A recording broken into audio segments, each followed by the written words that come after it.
यह जो खेल बिहार में जातीय जनगणना के नाम पे चल रहा है, इसका राजनीतिकरण कर दिया गया है। देश के सर्वोच्च पद पर बैठे हुए भारत के यशस्वी प्रधानमंत्री आदरणीय नरेंद्र मोदी जी के काफिला में अगर ऐसी चूक होती है और एक राज्य सरकार की अगर गलती से हो, तो पंजाब के मुख्यमंत्री माननीय चन्नी जी को तुरंत इस्तीफा देना चाहिए। माननीय मुख्यमंत्री जी का बहुत संकीर्ण सोच है और इस पर विशुद्ध राजनीति किया जा रहा है पक्ष और विपक्ष के द्वारा।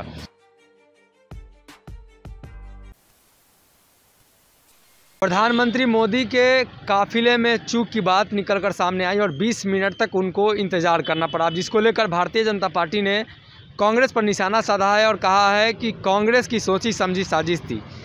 बिहार में लोक जनशक्ति पार्टी रामविलास चिराग पासवान लगातार प्रधानमंत्री मोदी को अपना आदर्श बताते हैं। ऐसे में उनके प्रवक्ता हैं चंदन सिंह जी। चंदन सिंह जी, बताइए, लगातार चिराग पासवान अपने आप को मोदी का हनुमान बताते रहे हैं, अब उनके राम के काफिले में चूक हुई है, किस प्रकार से देखते हैं? नहीं, देखिए, राजनीति का विषय नहीं है।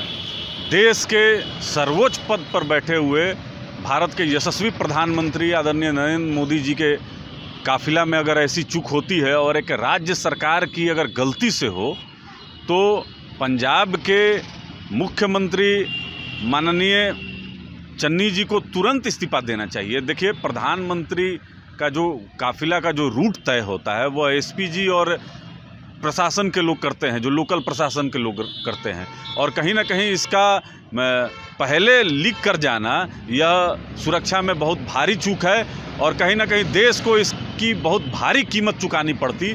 तो इस पे जवाबदेही और जिम्मेदारी तय होनी चाहिए, क्योंकि यह कोई छोटा विषय नहीं है, यह भारत के प्रधानमंत्री का विषय था।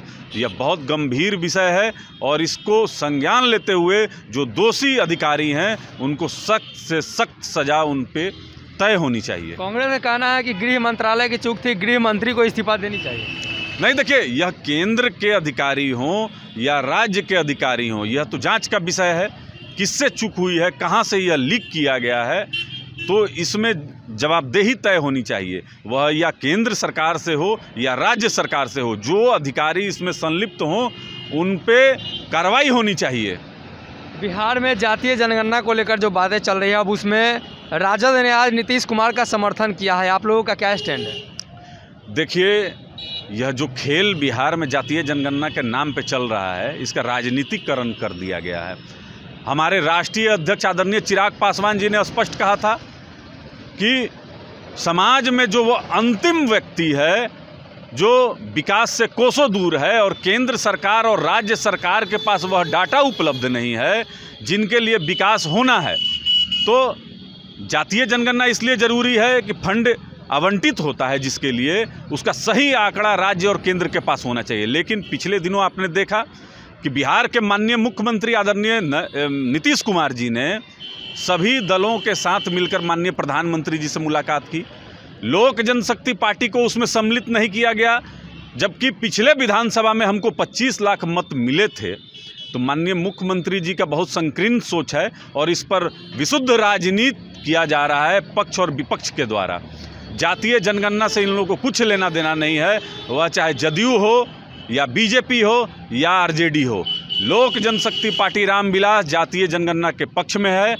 हम हर वो मंच पर इस बात को कहते हैं कि जो सबसे निचला तबका है उस तक सरकार की जो योजनाएं हैं वह पहुंचनी चाहिए। हमारे नेता बराबर इस मांग को उठाते रहे हैं, लेकिन यह दुर्भाग्यवश बिहार में यह राजनीति का विषय हो गया है और इसको एक पॉलिटिकल गेन के रूप में माननीय मुख्यमंत्री जी और नेता प्रतिपक्ष आदरणीय तेजस्वी यादव जी बराबर इसको एक सगुफे के तौर पर इस्तेमाल कर रहे हैं। अभी तक तो यह शुरुआत हो जानी चाहिए थी, अब कोरोना का प्रकोप बिहार में बढ़ गया है, अब बताइए कि कैसे ही इसकी शुरुआत होगी। तो यह राजनीति, विशुद्ध राजनीति बिहार में हो रहा है। इससे पॉलिटिकल पार्टी को बचना चाहिए, क्योंकि जिनके बारे में यह लोग चर्चा कर रहे हैं कहीं ना कहीं वह सारी स्थिति को वह देख रहा है। लगभग ये भी खबरें आ रही हैं कि एमएलसी चुनाव को लेकर राजद की तरफ से लोजपा रामविलास को ऑफर दिया गया था, हालांकि आप लोगों ने रिजेक्ट कर दिया है। नहीं, देखिए, यह जो विषय है यह हमारे राष्ट्रीय अध्यक्ष का विषय है। यहाँ से हमारे पार्लियामेंट्री बोर्ड के अध्यक्ष आदरणीय हुलास पांडे जी ने अधिकृत कर दिया है हमारे राष्ट्रीय अध्यक्ष जी को निर्णय लेने के लिए। अब राष्ट्रीय अध्यक्ष जी गठबंधन का स्वरूप क्या होगा, कितनी सीटों पर हम लड़ेंगे, किनके साथ गठबंधन होगा और कब होगा, यह लोक जनशक्ति पार्टी रामविलास के राष्ट्रीय अध्यक्ष आदरणीय चिराग पासवान जी का विषय है। मैं यह कह दूं कि किसी को रिजेक्ट कर दिया गया है और किसी के साथ गठबंधन कर लिया गया है तो बहुत जल्दबाजी होगी।